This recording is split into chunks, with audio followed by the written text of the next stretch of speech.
So I wanted to take a second to talk about treatment plans, financial contracts, some different things that people have an interpretation of or an expectation. Sometimes whenever they go to an office, a lot of times people will think they don't want a treatment plan because they don't want a contract. So just to clarify for everyone out there, if you were to ever start care somewhere, let's say you came in here and you needed a couple months of treatment and then something happened and a couple weeks in you had to you moved or you had to have a surgery or something like that.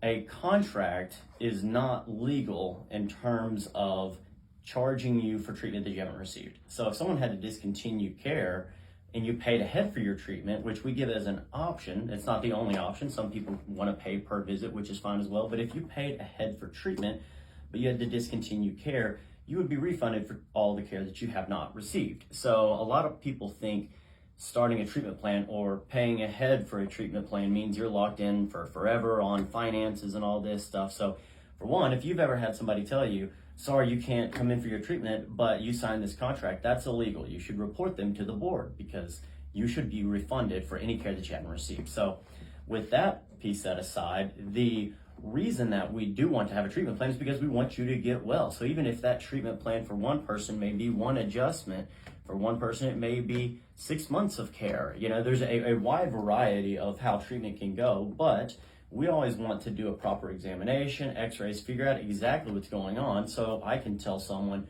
perfect world recommendations what it will take to get things fixed. Then at that point we can discuss schedule. Is schedule doable? Is finance doable? Are we not able to correct it at this time and maybe we can help calm things down until we can correct things later? Or are we good to go? I just want people to understand that you're never locked into contracts. If anybody does try to do that to you, it's not legal. And a treatment plan is a good thing. You want a doctor to really try to figure out what's going on and break that down for you to tell you exactly what it takes to get things fixed. So very often, most of the time, we don't treat on the very first visit. I want to figure out what's going on. So we do our exam, we take the x-rays, then at the end of the day, I really dive into those so I can understand exactly what someone needs so I can give them best recommendations. And then whenever we have people back, that's where we dive into what those options are. So you do have options. You're never locked into any care. And a treatment plan is a good thing because it's us trying to lay out how to best get you better.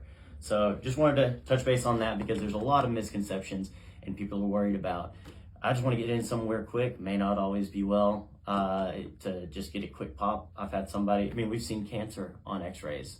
That could have been bad to just go in and adjust. I've seen someone with an abdominal aortic aneurysm where if I just went and adjusted him day one like he wanted to, I'm thinking of somebody specifically, he could have died. He could have bled out. We could burst that abdominal aortic aneurysm. So we want to know what's going on for that gentleman. Sent him out, he had surgery the next day. But that's just being a competent doctor. So wherever you go, make sure that you trust that they're really trying to figure out what's going on and setting a plan to get you well. Have a good rest of your day.